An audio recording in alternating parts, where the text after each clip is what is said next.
샬롬 샬롬. 성도 여러분, 지난 한 주 동안 평안하셨습니까? 오늘은 2월 둘째 주일입니다. 다 그 자리에 일어나셔서 우리 찬송 546장으로 하나님께 영광 돌리겠습니다.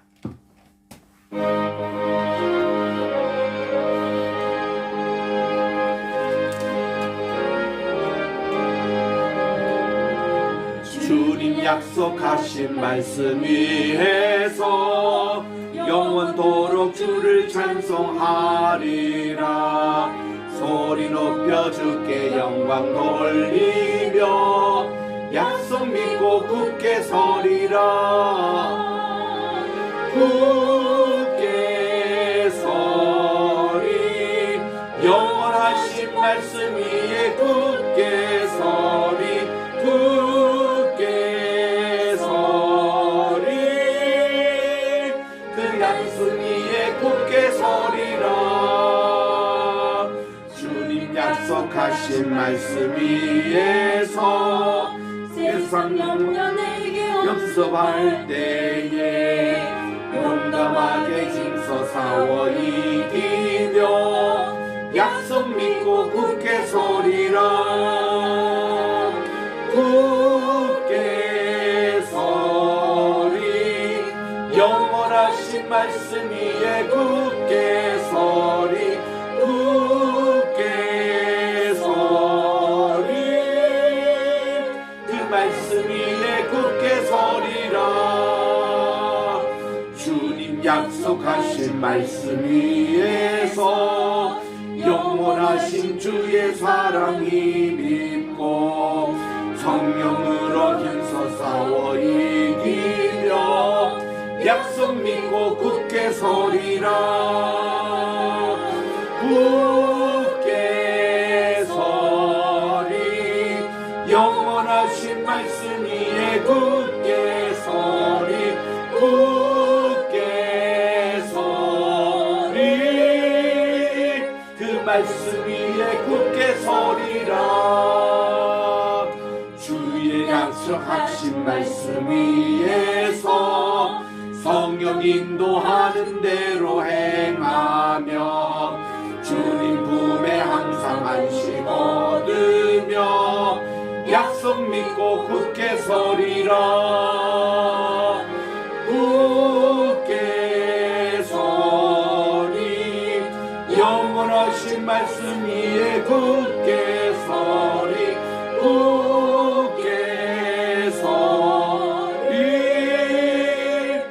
말씀 위에 굳게 서리라.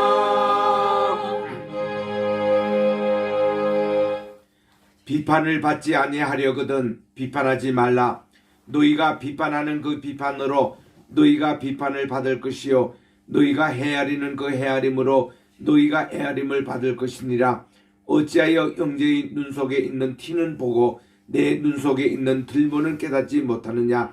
보라, 내 눈 속에 있는 들보가 있는데 어찌하여 형제에게 말하기를 나로 내 눈 속에 있는 티를 빼게 하려 하겠느냐.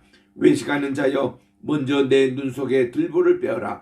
그 후에야 밝히 보고 형제의 눈 속에서 티를 빼리라. 아멘. 만복의 근원이 되시며 만왕의 왕이 되시고 만주의 주가 되시는 존귀하신 하나님 아버지께 영원한 찬송과 영광과 존귀를 돌려드립니다. 오늘 거룩하고 복된 주일날 주님 앞에 나와 하나님께 예배드리오니 이 시간에 성부, 성자, 성신, 삼일신 하나님께서 강림해 주셔서 저희들의 예배를 받아주시고 하늘의 은혜와 축복 내려 주시옵기만을 예수님의 이름으로 기도드리옵나이다. 아멘. 이제 주고 있는 우리 공동 참회 기도 다 찾으셔서 함께 기도드리겠습니다. 시작. 사랑과 은혜가 풍성하신 하나님, 주님께로 날마다 더 가까이 가게 하옵소서. 본래 창조해 주신 하나님의 형상과 모양으로 회복하게 하소서. 기와 몸과 인격이 예수님답게 하옵소서. 그리스도에게까지 자라게 하소서. 지난주 동안 지은 죄들을 회개합니다. 영과 온과 몸으로 하나님의 영광을 가린 것 회개합니다. 이웃을 내 몸처럼 사랑하지 못했습니다. 서로에게 감사하며 존경하며 이해하며 도와주지 못했습니다. 자비의 주님, 저희들을 용서해 주소서. 저희가 주님의 권능을 믿고 삶을 바꾸고 자신을 새롭게 하게 하소서. 그리하여 저희가 생명의 주인님이신 예수 그리스도 안에서 나날이 행복과 삶의 즐거움을 깨닫게 하소서. 이 거룩한 시간에 말씀으로 은혜 받고 예수님의 보혈로 죄 사함 받고 성신님으로 충만하게 하여 의와 사랑과 믿음으로 거듭나게 하옵소서. 다시 오실 예수님의 이름으로 기도드립니다. 아멘. 이제 여러분 참여한 모든 기도의 소원대로 주님께서는 모든 죄를 다 받으시고 주님의 석죄의 피로 우리의 죄를 다 속해 주었습니다. 누구든지 그리스도 안에 있으면 새로운 피조물이라. 이전 것은 지나갔으니 보라 새 것이 되었도다. 아멘. 우리 이 시간 4장 교동문 제9번입니다. 시편 19편.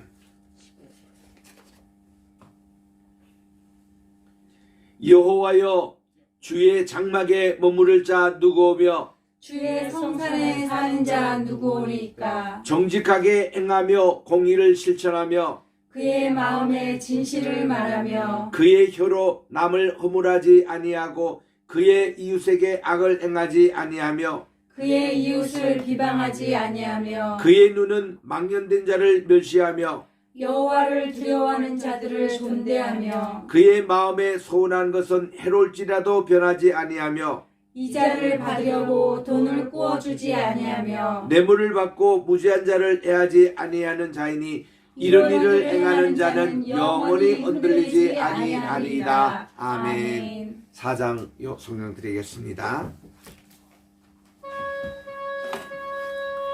성부 성자와 성신 영원히 영광 받으옵소서. 태초로 지금까지 또 길이 영원 무궁 여정 삼위께 영광. 아멘. 다 그 자리에 착석하셔서 함께 기도드리겠습니다.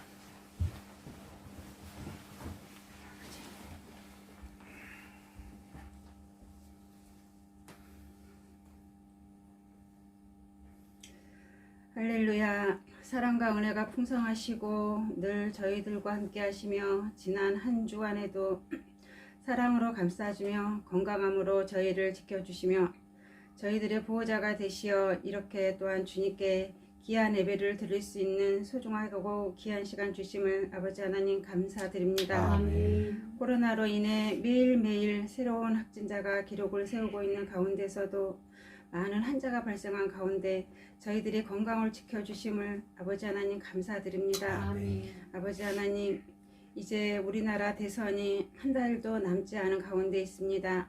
이 나라를 사랑하고 국민들의 소리에 귀 기울이며 열심히 일하는 자들에게는 일한 만큼의 대가를, 일하지 않으며 얻으려고 하는 자에게는 그만큼의 채찍을 가하며 자기의 유익을 위한 지도자가 되는 게 아니라 진정 이 나라를 바로 세우는 자를 세워주시옵소서. 아멘. 아버지 하나님, 또한 사랑하는 우리 목사님을 위해 간절히 기도드립니다.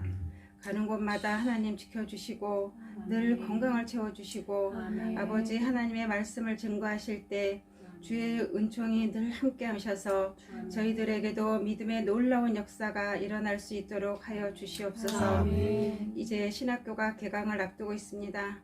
한 자리 한 자리 비워지지 아니하고 아멘. 있는 자리 다 채워주시고 아멘. 넘쳐나는 축복을 주시옵소서. 아멘. 나아가서 우리나라뿐만 아니라 세계 여러 나라에 믿음의 사역들이 되게 하시고 아멘. 진정 넘쳐나는 신학교가 될 수 있도록 주님 함께하여 주시옵소서. 아멘. 또한 아버지 하나님 간절히 기도드립니다. 저희는 가진 거 없이 무조건 주님께 떼쓰며 간구합니다. 마음껏 예배드리며 기쁨으로 찬송하며 기도하고 싶을 때 어느 때든지 찾아갈 수 있는 예배당을 주시옵소서. 아멘. 함께 예배드리고자 하나 장소가 허락지 않아 함께하지 못한 일도 있습니다. 물질적, 경제적 어려움 주님 채워달라고 저희들은 무조건 주님께 기도하며 이 또한 주실 것을 믿습니다. 아멘. 믿음의 가족들의 힘으로 한 마음 한 뜻으로 원하옵니다. 주님 장소를 채워주시옵소서. 아멘. 저희들의 기도를 제발 들어주시고 아멘. 예배드릴 수 있는 귀한 장소를 주시옵소서. 아멘. 아버지 하나님 또한 이 시간 함께하지 못한 주님의 자녀를 기억하시고 잠시 방황하며 돌아오지 않는 믿음의 자녀들 아버지 하나님 불쌍히 여기시고 아멘. 지켜주시옵시고 주여. 다시 돌아와 아버지 하나님 보시기에 심히 아름다운 이들이 되도록 하시어 더 빛난 믿음의 자녀가 되도록 도와주시옵소서. 아멘. 이제 예배드리는 이 시간 주님 귀한 말씀 흘려듣지 않게 하시고 다가오는 한 주 동안에도 우리 주님 말씀 안에서 사는 저희들 되게 하여 주시옵소서. 아멘. 언제나 저희들을 사랑하시고 지켜주시며 함께 하시는 우리 주 예수님의 이름으로 간절히 기도드립니다. 아멘. 아멘.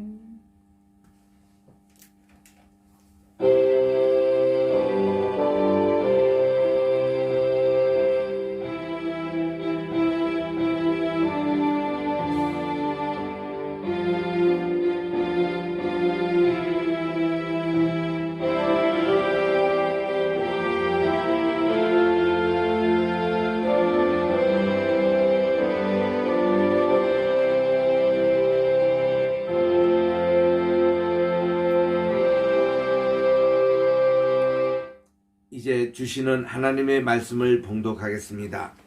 로마서 14장 1절부터 제가 7절까지 봉독할 테니까 8절 말씀 같이 합독해 주시기 바랍니다. 로마서 14장 1절부터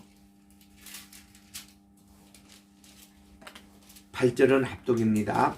믿음이 연약한 자를 너희가 받되 그의 의견을 비판하지 말라. 어떤 사람은 모든 것을 먹을 만한 믿음이 있고 믿음이 연약한 자는 채소만 먹느니라. 먹는 자는 먹지 않는 자를 업신여기지 말고 먹지 않는 자는 먹는 자를 비판하지 말라. 이는 하나님이 그를 받으셨음이라. 남의 하인을 비판하는 너는 누구냐?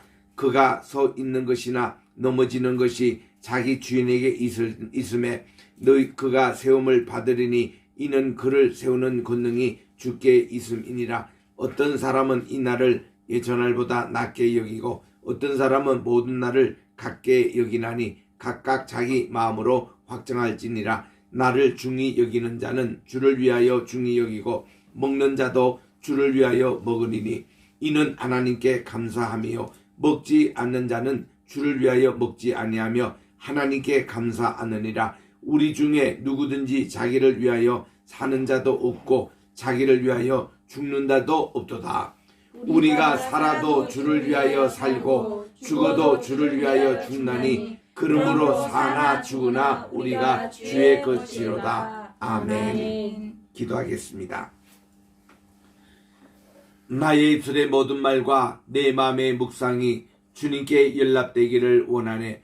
하나님 아버지, 오늘 또 준비된 귀한 말씀 위에 함께 기름 부어 주셔서 약한 형제를 비판하지 말라 제목으로 로마서 14장을 강의할 때에 이 강해된 말씀이 저희 마음 신비에 새겨 일사각오의 믿음을 오늘도 허락해 주셨기만을 예수님의 이름으로 기도드립니다. 아멘. 할렐루야. 아멘. 오늘 벌써 2월 둘째 주일을 맞이했습니다. 지난 주일에 이어서 오늘은 로마서 14장을 강해할 차례입니다. 로마서 12장, 13장, 14장, 15장, 16장 이 5장을 로마서에서는 윤리 부분이라고 얘기합니다. 우리가 그리스도인이 됐으면 우리는 그리스도인답게 살아가야 합니다. 여기 가장 중요한 것이 사랑의 실천인 것입니다.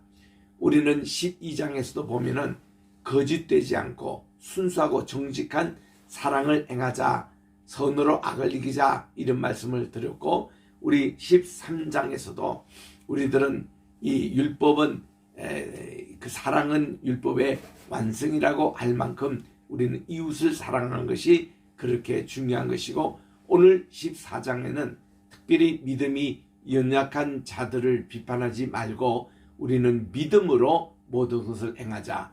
믿음으로 행하지 아니하고 의심으로 하는 것이 죄라고까지 할 만큼 믿음에 대해서 강조하고 있습니다. 그래서 이 다음 우리 주에는 소망의 하나님에 대해서 말씀을 드리겠는데 다 이 사랑의 실천이 주제가 되고 있습니다. 마침 또 내일이 우리 발렌타인 데이입니다. 이 발렌타인이라는 분은 캐톨릭 신부였습니다. 이 AD 3세기경에 로마 시대 때 그때 클라디우스 2세 이 황제가 남자들이 결혼을 하면은 군대에 가기를 싫어한다고 해서 이 결혼을 금지한 때가 있었습니다. 그래서 사랑하는 분들이 서로 이렇게 참 결혼을 해야 하는데 이 결혼을 금지를 했으니 얼마나 참 큰 문제가 생겼습니까? 이때 이 발렌타인은 자기가 참 죽을 각오를 하고 이 사랑하는 연인들에게 결혼 주례를 해 주었답니다. 물론 몰래 했다는 거죠. 근데 그게 발각이 돼가지고 그는 감옥에 들어가게 됐답니다. 그는 이제 감옥에서도 그 정말 많은 청년들이 서로 사랑하게끔 하는 그 운동을 꼭 일으켜 싶어서 늘 기도하는 가운데서 마침 이 창사를 통해 가지고 낙엽이 이렇게 전달되는 거기다가 먹물로 사랑의 편지를 써가지고 새를 통해 가지고 이거를 사랑이 필요한 청년들에게 전하게 했다는 것이죠. 그래서 이 발렌타인은 서로 사랑의 그 운동을 까지 이렇게 했다고 그럽니다. 그래서 이것이 이제 전례가 돼가지고 마침 그 발렌타인이 AD 269년 2월 14일 처형을 당했습니다. 그 이후로 그의 이제 기를 기점으로 모든 세상의 청년들, 참 이 사랑하는 연인들이 그 발렌타인을 기억하면서 이 날을 지금까지 기념하고 있습니다. 그래서 우리 미국에서만 해도 미국 교회에서 이 발렌타인 주일이 되면은 이렇게 캔디도 선물하고 초콜릿도 선물하고 그럽니다. 또 남편이 아내에게 발렌타인 편지를 씁니다. 사랑을 이렇게 표하는 편지를 써서 그날만큼은 맨 편지 말기에 From your Valentine, 바로 당신의 발렌타인이 이 편지를 씁니다 하고 모든 세상 남자가 발렌타인이 되는 거예요. 그리고 우리는 정말 사랑해야 될, 물론 그 분류는 아니에요. 정말 사랑할 그런 이제 결혼할 상대며 또 아내며 또 자녀들이며 이렇게 친한 친구들에게 이런 사랑을 표현하는 거예요. 물론 이 사랑이라는 것은 단순히 무슨 육체적인 사랑만 사랑이 아니잖아요. 우리 에로스적인 그런 사랑만이 아니고 우리에게는 정말 필리아 사랑, 우정이 있습니다. 또 우리 스톨게 사랑, 부모님이 자녀를 사랑하고 자녀가 부모를 사랑하는 효도의 사랑이 있습니다. 또 아가페의 사랑, 하나님이 인간을 사랑하고 사람이 하나님을 사랑하는 아가페의 사랑이 있는 거예요. 그래서 이 사랑에는 진실된 사랑이 있습니다. 그리고 참 선한 사랑이라고 그럽니다. 또 희생된 사랑이 있습니다. 그리고 오늘 로마서 14장에서는 포용된 사랑을 얘기하는 것이죠.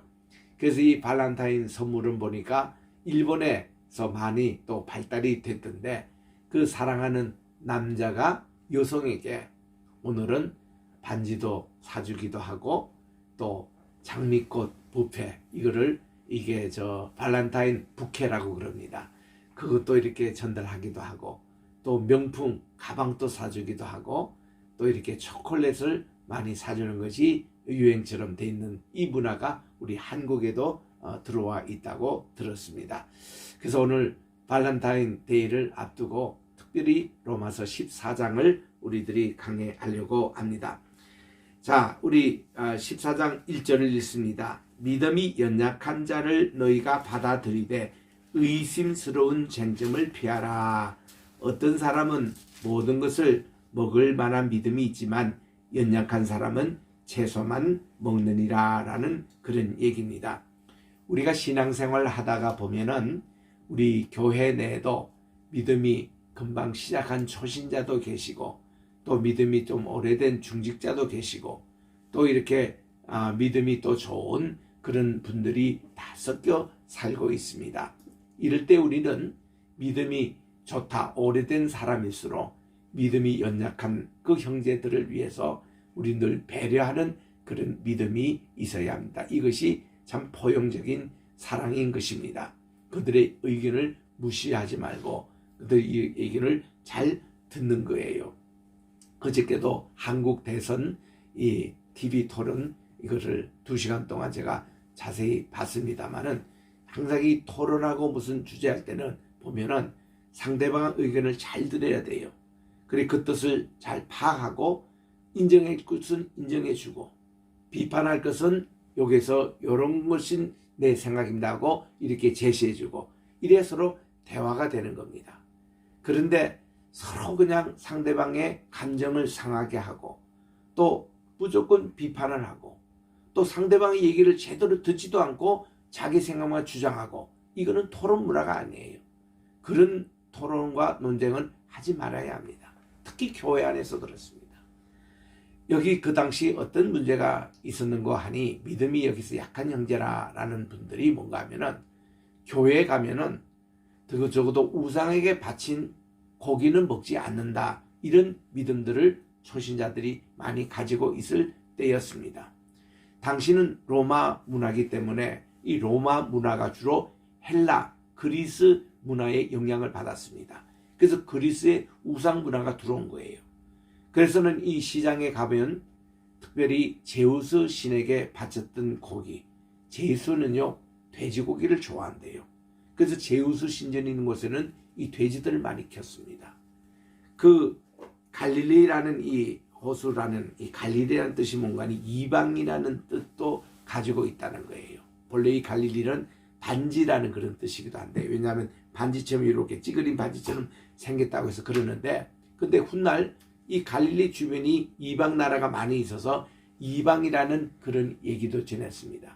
그때에 이 데가볼리라는 그런 10개의 도읍이 있었습니다. 데카라는 것은 열이라는 뜻이에요. 그리고 이게 데가폴리, 폴리스라는 도시국가, 10개 도시국가 여기가 갈릴리 주변에 있었습니다. 이거를 데가폴리라고 그래요. 데카폴리스라는 이 말인데 데가폴리. 근데 거기에 가면 다 뭐가 있는가 하니 이 제우스 신전이 있었습니다. 그 제우스 신전에 있어서 제우스가 제일 좋아하는 돼지고기를 먹였던 거예요. 거기 길렀던 겁니다. 그래서 그 귀신이 나갈 때 2층에 되는 돼지 떼에 들어갔다는 것이 뭔가니 데가볼리 지으기 때문에 그렇습니다. 이스라엘 사람들은 돼지고기 먹지가 않아요. 기르지도 않습니다. 돼지가 있다는 것은 그 당시 헬라 신전이 있었다는 그런 얘기입니다. 그래서 그라사라는 곳에 귀신 들린 그곳이 바로 이제 데가볼리의 한 도시거든요. 그래서 이제 그런 도읍이 그렇게 있었습니다. 그런데 이 시장에서 이 여러 신전이 고기를 좋아하니까 신들이 고기를 좋아한다니까 신에게 바치는 제물들이 고기가 많았습니다. 그래서 이제 신전에 바치고 그 다음 이것을 시장에다 내다 파는 거예요. 그런데 신앙이 연약한 자라는 뭐니 이제 초신자입니다. 이제 기독교를 접해서 이제 들어오는데 이분은 너무나 잘 알아요. 옛날에 우상을 섬겼던 분들이기 때문에. 근데 우상에 바쳤던 그 재물을 시장에서 내다 파는 것을 사 먹는 거 보면은 이분들이 믿음의 갈등이 생깁니다. 나는 그 청산하기 위해서 기독교로 이렇게 개종했는데 이 사람들은 그 제우스 신에게 바친 그 고기를 사 먹는다? 말이 안 된다는 겁니다. 그래서 이분들이 믿음의 시험을 가진 거예요. 그래서 바울 사도는 그 믿음이 연약한 자를 위해서라도 여러분들이 고기를 먹고 안 먹고 이건 죄와는 아무 관계가 없습니다. 그럴 때에 바울은 그 믿음의 연약한 자를 위해서라도 나는 고기를 먹지 않고 채소만 먹겠다. 그냥 채식주의가 된 게 아니라 믿음이 연약한 자들의 그 시험을 받지 않도록 그분들이 상처를 받지 않도록 배려하는 그런 믿음이었습니다. 그게 바로 2절이에요. 어떤 사람은 모든 것을 먹을 믿음이 있지만 믿음이 연약한 자는 채소만 먹습니다. 그러면 그분들을 우리들은 존중해 줘야 된다는 거예요. 그래서 3절에 보니까 먹는 자는 먹지 못한 자를 업신여기지 말고 또 먹지 못하는 자는 먹는 자를 판단하지 말라. 이거는 다 하나님이 그를 받으셨습니다. 하나님은 고기를 먹는 자도 받으시고 고기를 먹지 않는 자도 주님은 다 받으신다는 겁니다. 하나님의 형제인데 이것은 우리가 서로 비판하고 그러지 말라는 거예요. 4절에 보면 예를 듭니다. 남의 종이 있어요. 이 종이 있는데 남의 종입니다. 그 종에게 심부름을 시킨다든가 무슨 부탁을 한다든가 이거는 안 된다는 거예요. 그분은 그분에 속한 주인이 있는 겁니다. 그 주인의 말을 그렇게 듣게 되는 것이지 우리가 그분을 그 종을 이래라 저래라 얘기를 못하는 것입니다. 그래서 그가 서거나 넘어지는 것이 자기 주인에게 있느니라 실로 그는 서게 되리라. 이는 하나님이 그를 서게 하실 수 있기 때문이라는 거예요. 그래서 우리는 이런 남의 종을 함부로 못하듯이 우리들은 어떤 형제든지 다 주님에게 속해 있기 때문에 우리들은 주님께서 판단하시고 하시는 것이지 우리가 서로 판단하거나 그러면 안 된다는 것입니다. 그래서 이게 또 예를 드는데 날 문제, 음식 문제를 얘기하는 거예요. 날에 대한 겁니다. 어떤 사람은요, 자기 오늘 생일이에요. 자기가 기쁜 날입니다. 그래서 막 자기 생일은 최고 날이 아니에요. 근데 남들은 몰라요. 이분이 생일인지 아닌지. 그래서 그냥 넘어가기도 하고 그렇습니다. 그래서 다들 틀리잖아요. 또 종교적으로 마찬가지입니다. 이스라엘 예루살렘에 이렇게 있어 보면은 참 그게 혼돈스러운 게 금요일이 되면은 이슬람교 그날 성일이에요. 그래서 뭐 아잔이 울리고 이슬람교 그 사람들 5번이나 이렇게 성전에 가서 자기들 기도하고 그렇게 야단 법석합니다. 애들 학교도 안 와요. 토요일 되면요 유대인들의 안식일이에요. 그날은 애들 학교도 물론 안 가거니와 그 회당에 모여서 유대인들 예배 드리도 난립니다. 그런데 주일이 되잖아요. 주일이 되면 이스라엘에서는 그건 평일이에요. 평일. 우리로 말하면 월요일 같은 그런 개념입니다. 애들 학교 다 가고 직장 다 갑니다. 그런데도 기독교인들은 일부는 토요일날 안식일 때 그냥 같이 주일 예배를 드려요. 그냥. 아니면 토요일날 저녁에 주일날이 이제 거기 하루가 시작되는 것은 날이 떨어지면 하루가 시작됩니다. 그러면 날 떨어지면은 토요일날 저녁이 주일날 시작이 되잖아요. 그때 예배를 다 드려버립니다. 근데 우리 성지순례하는 우리는 참 갈등이 느껴져요. 성지순례를 왜 갑니까? 우리는 예수를 가서 예수님이 정하신 주일날 예배를 드리고 정말 그 성지를 다 경건하게 방문하고 있는데 막상 주일날 아침에 예배 드릴 곳이 없어요. 다 교회는 이미 예배 어저께 다 드렸고 토요일날 예배 다 드렸고 그리고 주일날 이 아침에 우리는 호텔에서 한 방을 정해놓고 예배를 드려야 됩니다.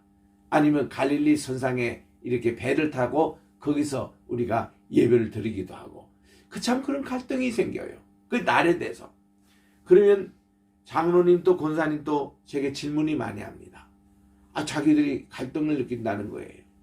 이 성수주일 얼마나 중요한데 성지에 와보니까 성수주일이 안 되고 이게 뭐냐 이거죠. 그리고 주일날 또 계속 일정이 있어가지고 그렇게 예배 드리고는 계속 이제 성지순례는 또 계속 해야 합니다. 참 이럴 때에 우리가 흔히 이 14장 로마서 14장을 읽어서 그렇게 설명을 합니다. 날에 대해서 이렇게 각각 이렇게 관점이 다를 수가 있다는 거예요. 우리 주일날도 되잖아요. 자, 어떤 교회는 주일날 일부 예배 참석하고 그분이 성주주일 했다고 합니다. 9시 예배 아니면 7시 예배 참석하는 분. 또 어떤 분은 오후 1시 예배 또 오후 3시 예배 그걸 성주주일로 시킵니다. 그러면 큰 교회만 해도 예배가 여러 교회 있는데 이 중에서 어떤 예배를 드려야 가장 경건하고 가장 믿음이 좋다고 얘기 들을까요? 정답은 어느 예배를 들어도 괜찮습니다. 아침 일찍 들어도 괜찮습니다. 제가 뉴저지에서 목회할 때에 우리 이 목사님이라고 그분은 브라질에서 오신 우리 저 성결교 목사님이신데 원로 목사님이에요. 이스커 목사님. 그분은 주일 예배가 언젠가 하면 새벽 6시에 주일 예배예요. 왜 그러냐 했더니 이분은 예수님이 부활하신 것을 기념하는 새벽 기도 이 시간이 주일 예배라는 겁니다. 그래서 예배 드리는 분이 계세요. 브라질부터 그렇게 하셨다는 것입니다.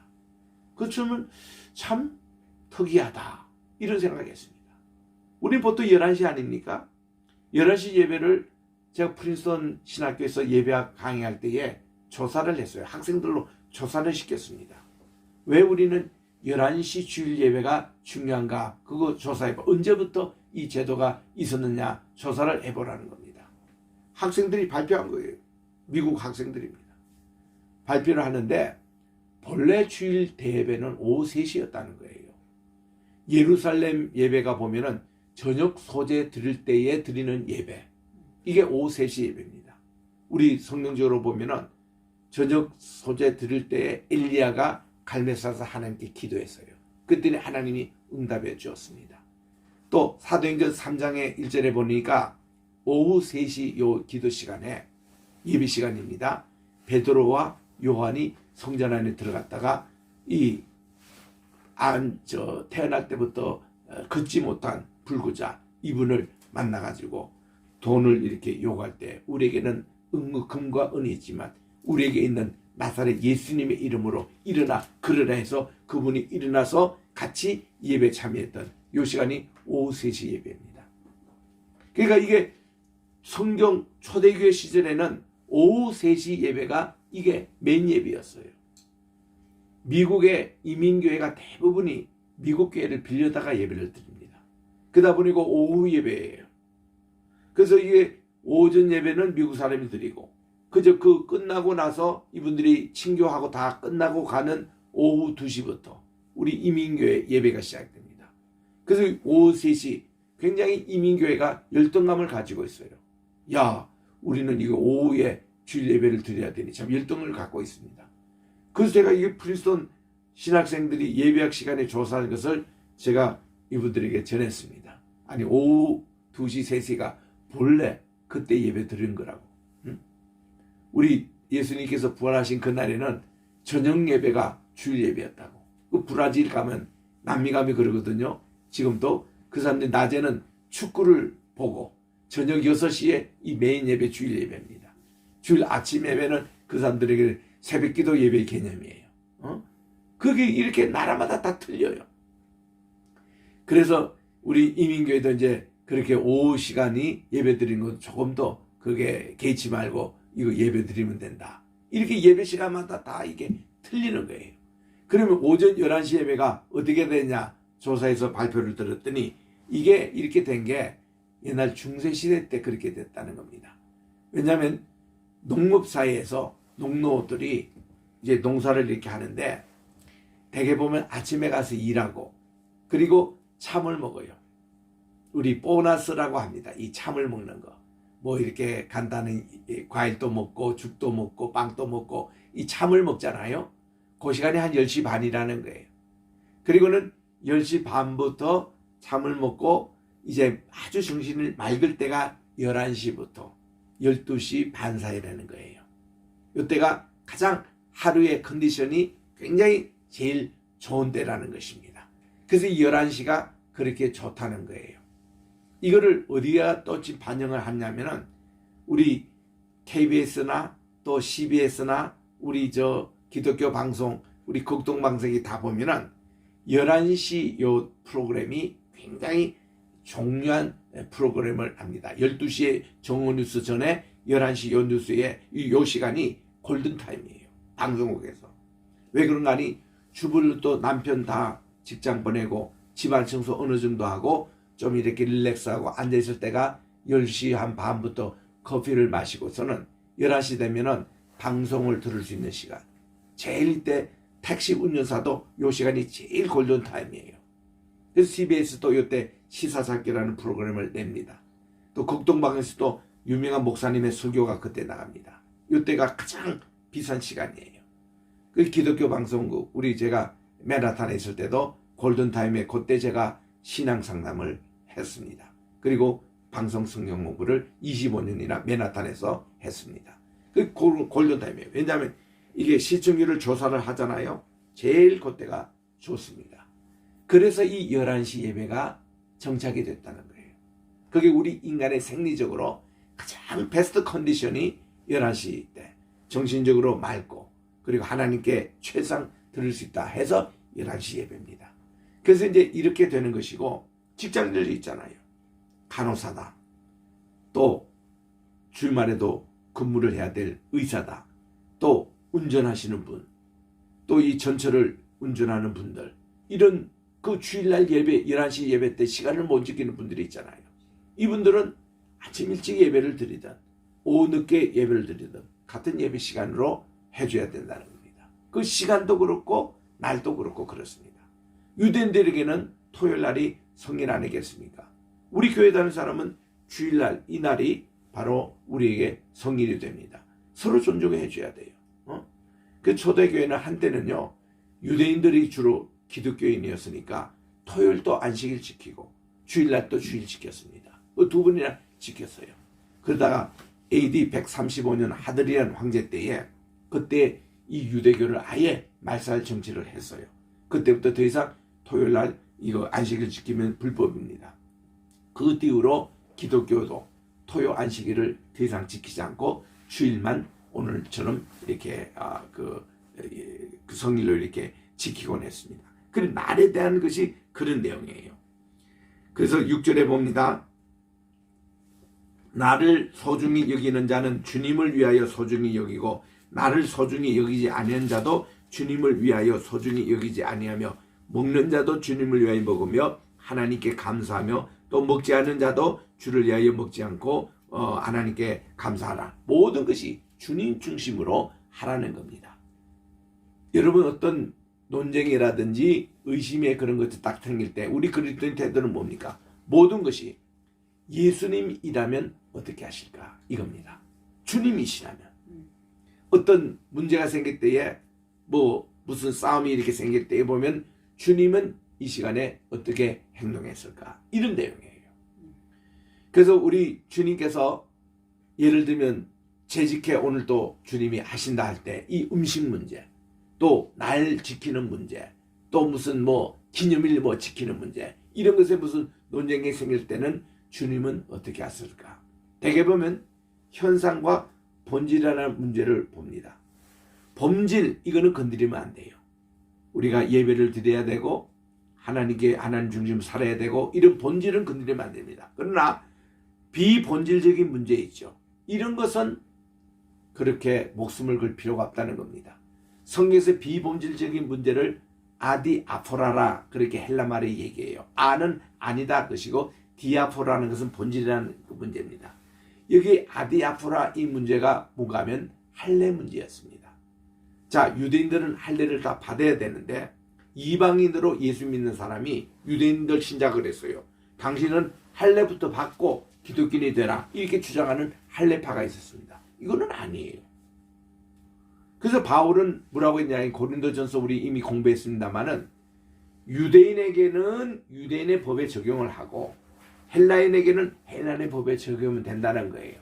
그러니까 할례 이 문제가 꼭 받으라는 게 아니라는 겁니다. 예를 들면 바울에게는 두 명의 이방인의 제자가 있었습니다. 하나는 디모데고 하나는 디도라는 제자가 있었습니다. 디모데는 그의 아버지가 헬라인이에요. 엄마는 유대인이었습니다. 유니게가 있고 그 외할머니가 그 로이스 이렇게 참 믿음의 유대인들 가정인데 아버지는 헬라인이었어요. 그 디모데는 할례를 받지 않았습니다. 그래서 그가 골로새에서 디모데를 만날 때 그가 디모데를 어디에 이 시리아 안디옥 교회에 데리고 다가 그래서 믿음의 신앙을 훈련하고 함께 그 2차 전도여행부터 다녔거든요. 근데 디모데에게는 바울이 권면했습니다. 자네가 할례를 받는 게 좋겠네. 그 할례를 받게 했어요. 왜냐하면 아버지가 헬라 사람이고 어머니가 그도 이 유대인의 피가 있지 않습니까? 그래서 이 이스라엘에서는 유대인들에게는 엄마가 유대인이어야 유대인이 됩니다. 아버지는 관계없이 엄마가 유대인이 꼭 돼야 된다. 이유는 뭔가 하니 엄마가 신앙교육에 책임이 있기 때문에 이 유대인의 말을 가르쳐주고 유대인의 관습을 전해주는 것이 엄마의 역할이 크니까 그렇게 하고 있습니다. 그 디모데는 할례를 받게 했어요. 근데요, 디도는 그도 골로새에서 그가 만나가지고 바울의 제자가 됐습니다는 끝까지 그는 할례를 안 받았습니다. 할례를 안 받고, 왜냐하면 그는 아버지 어머니가 다 이방인이었어요. 그래서 할례를 받지 않고 그렇게 했어요. 누가도 할례 받았다는 얘기는 없습니다. 그도 이방인 출신이거든요. 그래서 이런 할례의 문제가 비본질적인 문제라 이거예요. 할례를 받지 않든 문제가 아니라 이겁니다. 그 고린도전서 7장 19절에 나오죠. 갈라디아서 5장 6절에도 나오죠. 갈라디아 6장 15절에도 할례를 받든지 안 받든지 그것은 문제가 아니로되 아디아프라입니다. 그것은 본질 문제가 아니라는 거예요. 우리도 보면은 이렇게 비본질 문제로 교회가 갈라지고 교단이 생기고 이런 게 참 많습니다. 참 많습니다. 우리 예를 들면 신사참배 문제 얘기합시다. 오늘 우리 주기철 목사님 우리 일사각오의 믿음이 오늘 본문 말씀 8절에 나오는 거예요.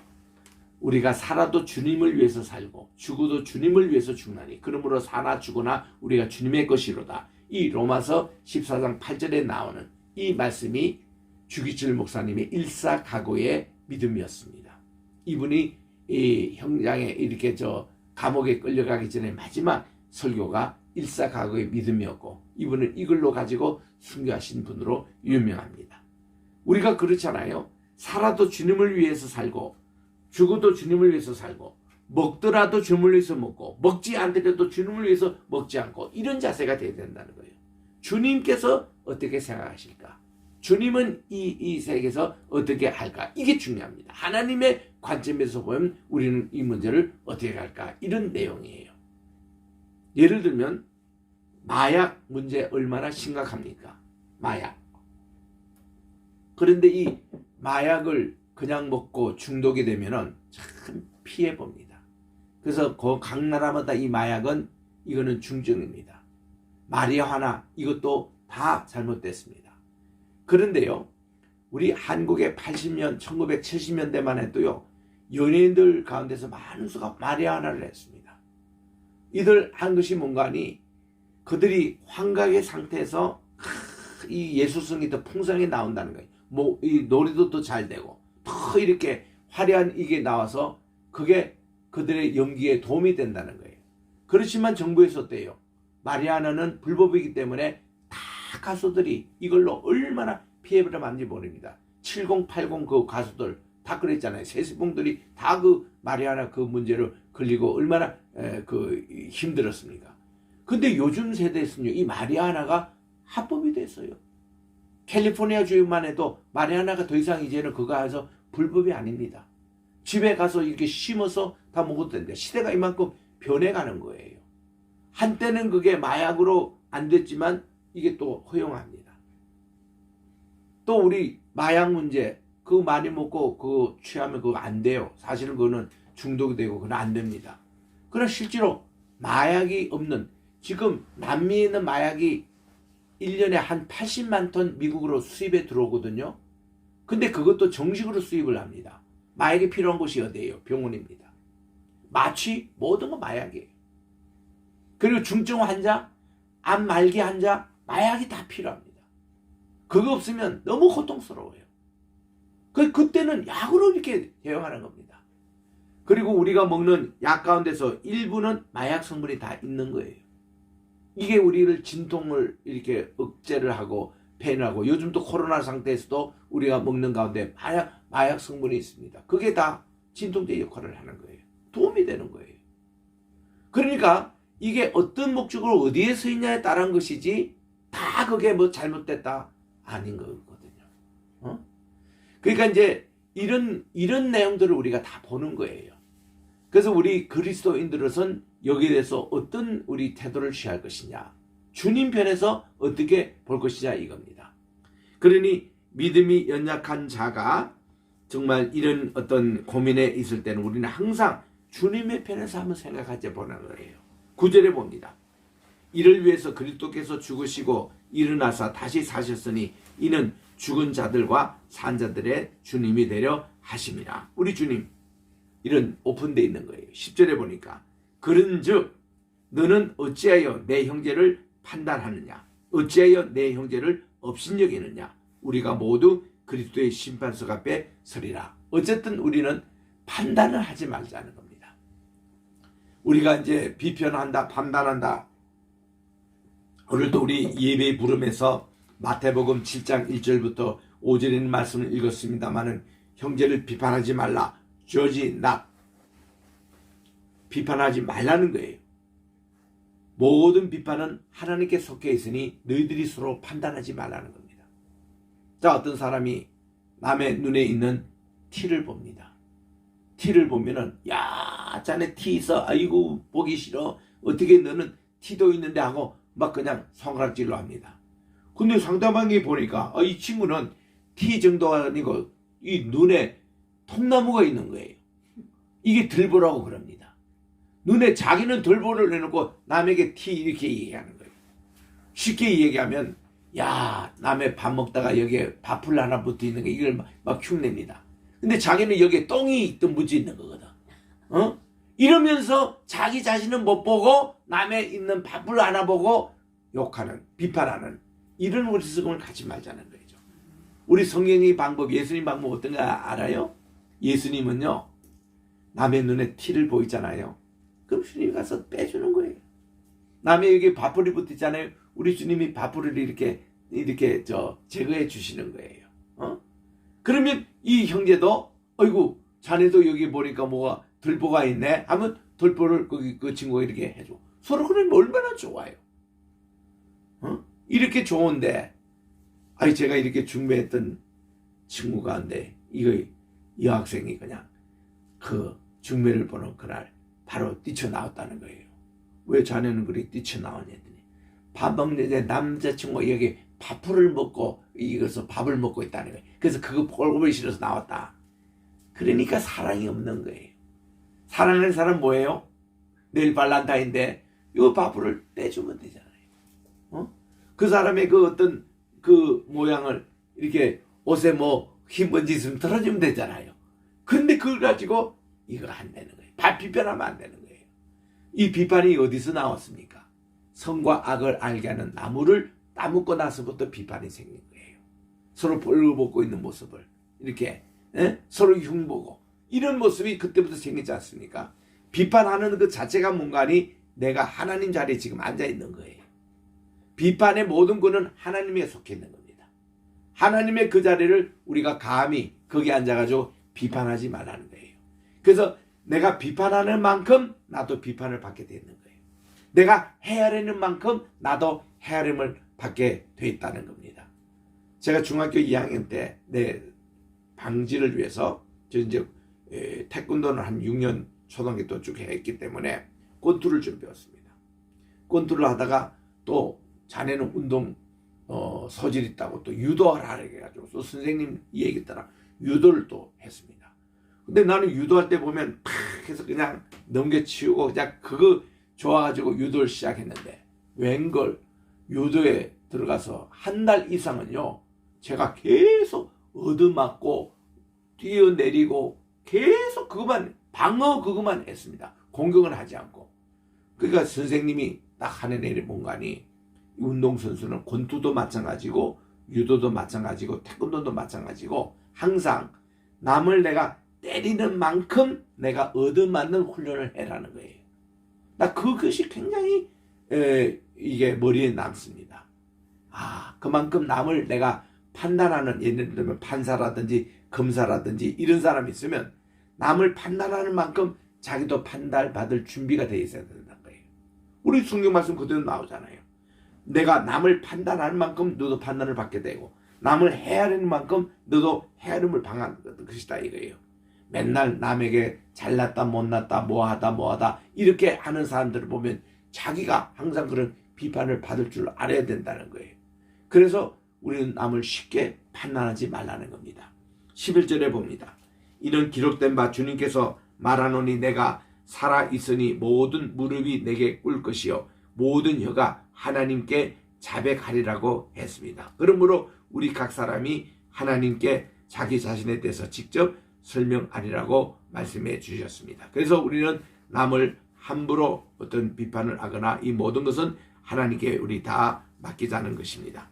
13절부터 23절에 갑니다. 이거는 화목과 건덕을 힘쓰자 하는 겁니다. 13절에 중요한 말씀이죠.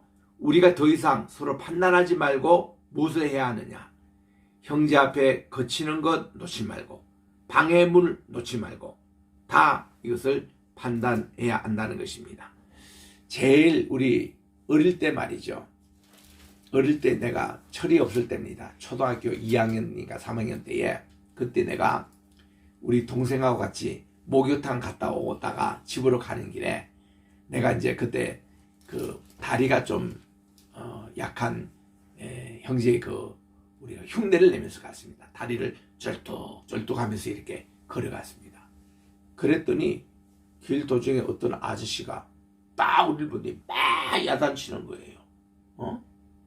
우리는 뭣도 모르고 아니 뭐 우리 지금 노래하고 있습니다. 야, 이놈들아, 내 아이가 소아마비야. 내 왜 그 아이를 왜 흉내내냐? 우린 전혀 몰랐어요.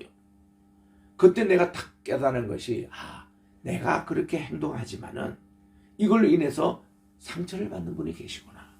절대로 그 이후부터 그런 행동을 안 했습니다. 여러분, 이거 나는 모르고 그냥 하는 행동이지만 그것이 남에게 불쾌감을 준다거나 정말 화나게 하는 그런 일이 있잖아요. 그래서 이런 거구나.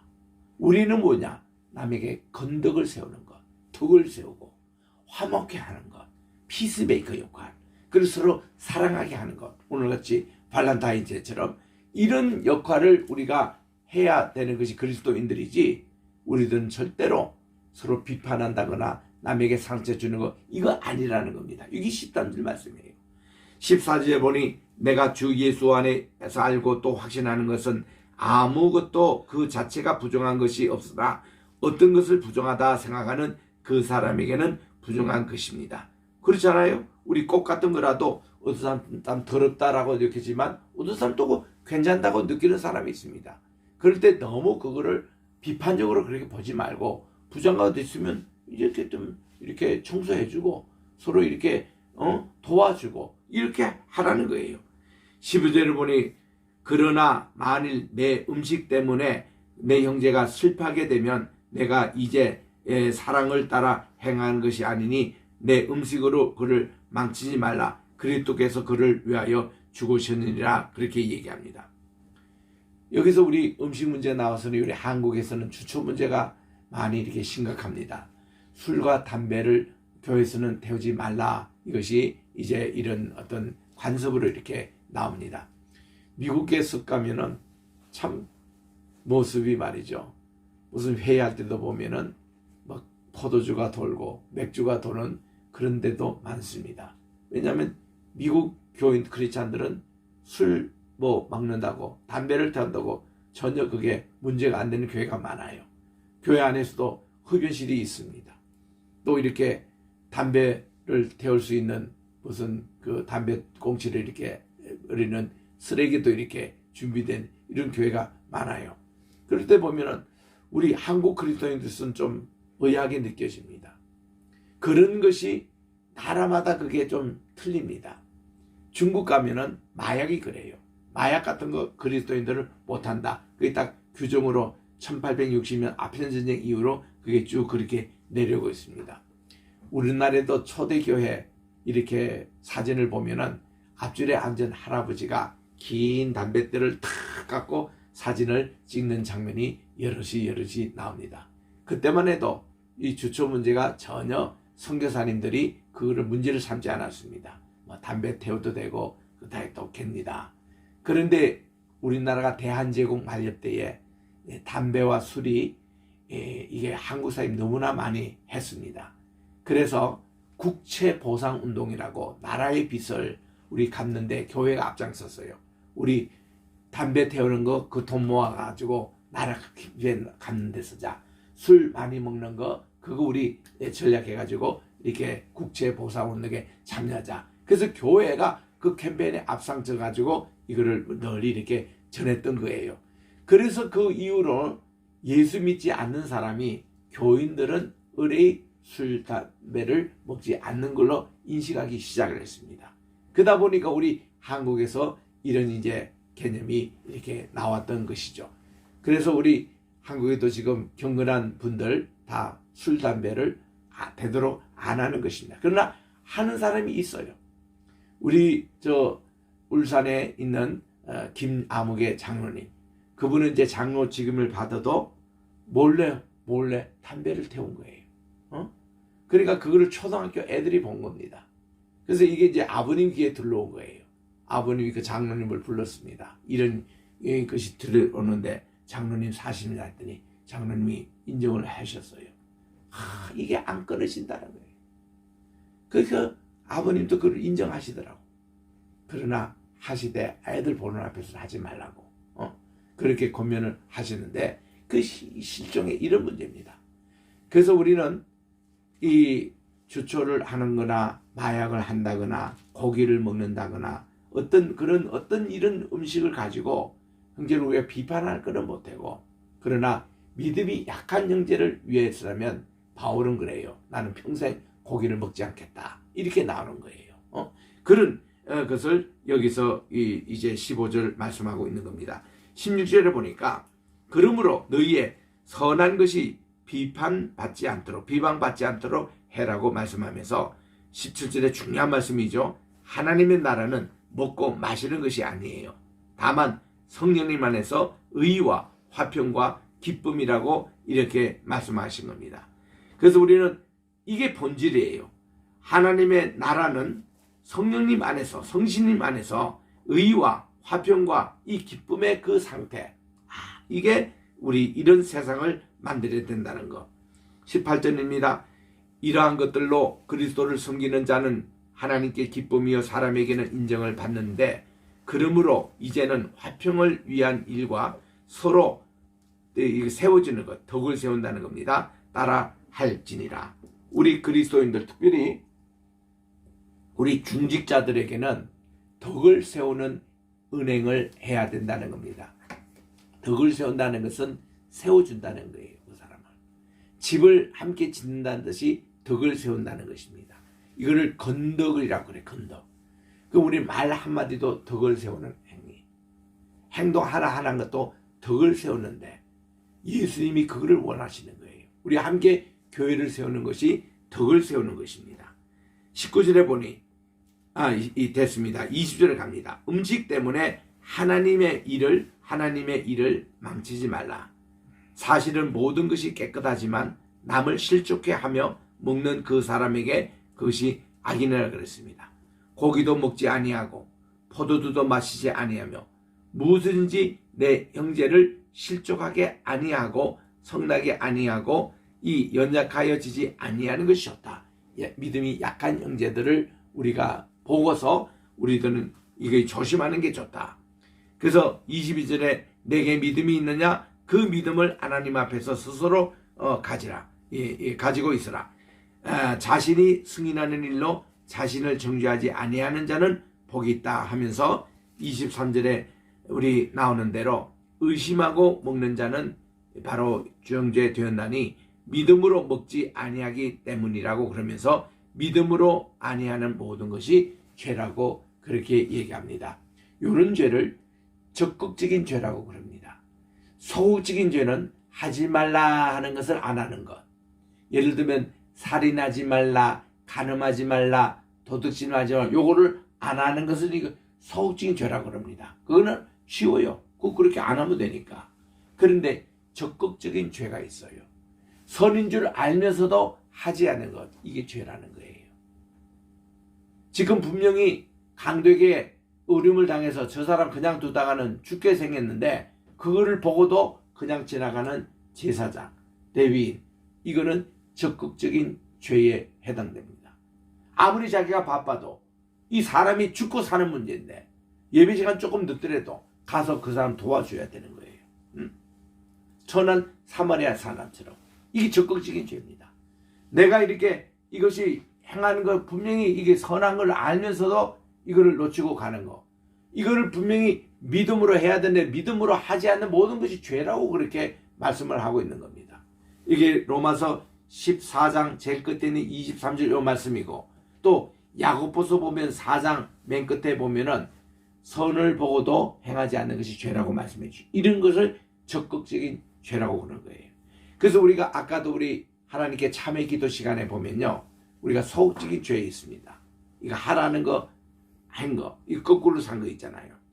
가라 하는데 가지 않는 거. 또 하지 말라는 데 하는 거. 이것을 소극적인 죄지만 적극적인 죄는 내가 적극적으로 사랑하지 못했습니다. 적극적으로 주 안에서 기뻐하지 못했습니다. 적극적으로 기도를 쉬는 죄, 쉬지 말고 기도하라 했는데 기도를 쉬는 죄를 범했습니다. 이런 믿음으로 행하지 않았습니다. 이런 적극적인 죄가 더 많이 우리에게 있는 걸 알아요. 그래서 우리는 이 말씀을 생각하고 23절에 이 말씀이 참 중요한 말씀입니다. 그런데요, 우리 성경에는 이게 지금 번역이 안 돼 있는데 우리 옛날 전동사본 우리 이 개혁자들이 사용했던 그 성경에는 23절 이하에 그 후에 이 24절부터 26절에 이런 말씀이 기록되어 있습니다. 자세히 한번 들어보세요. 여러분 성경에는 없습니다. 나의 복음과 예수 그리스도를 전파함은 영세 전부터 감추었다가 이제는 나타난가 되었는데 영원하신 하나님의 명을 쫓아 선지자들의 글로 말미암아 모든 민족으로 믿어 순종하시려고 알게 하신 바 그 비밀의 계시를 쫓아낸 것이니 이 복음으로 너희를 능히 경고케 하실 지혜로운 하나님께 예수 그리스도로 말미암아 영광이 세세 영원토록 있을지어다. 이 말씀이 마지막에 있습니다.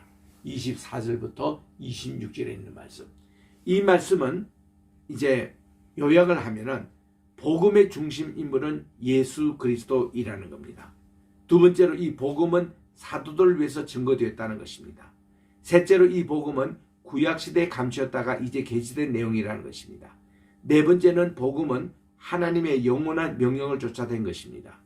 그리고 다섯 번째는 이 복음은 이스라엘 백성뿐만 아니라 온 세상을 위한 것이라고 말씀하고 여섯 번째 이 복음의 목적은 모든 민족으로 믿어 순종케 하기 위함이라 되어 있고 마지막 일곱 번째는 하나님께서 믿는 모든 자들을 복음으로 경고케 하신다는 이 중요한 메시지가 마지막 권면의 말씀에 있습니다.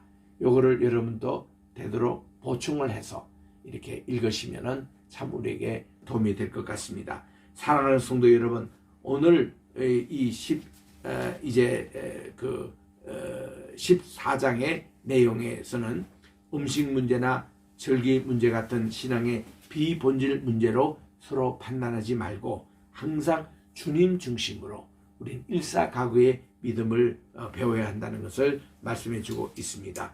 그리고 각자 견해와 확신을 가지는데 자기 마음에 확정할지니라 내게 있는 믿음을 하나님 앞에서 스스로 가지라. 이런 신앙의 본질 문제만큼은 우리들은 꼭 믿음으로 먹고 믿음으로 생각하고 믿음으로 행하고 이 본질 문제는 우리 충실하게 해서 항상 주님께서 어떻게 하시는가, 주님은 이 시간에 어떻게 하실 것인가, 이거를 생각하고 나가야지 내 생각과 견해와 이걸 가지고 이렇게 하면은 서로 간에 분란만 생기고 비평만 생기고 좋지 않고 덕을 세우지 못합니다. 이 내용을 오늘 14장에서 말씀하고 있습니다. 기도하겠습니다.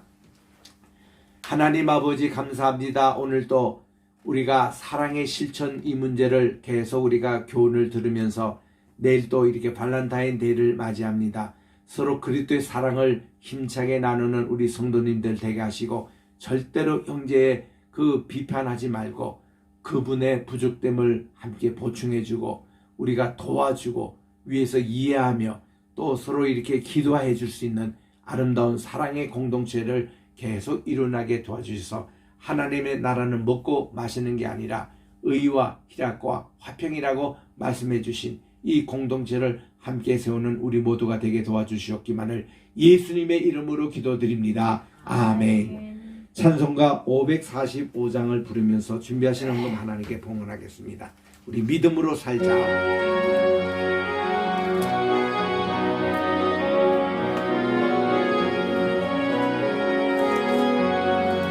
이 눈에 아무 증거 아니 배워도 믿음만을 가지고서 늘 걸으며 이 귀에 아무 소리 아니 들려도 하나님의 약속 위에 서리라.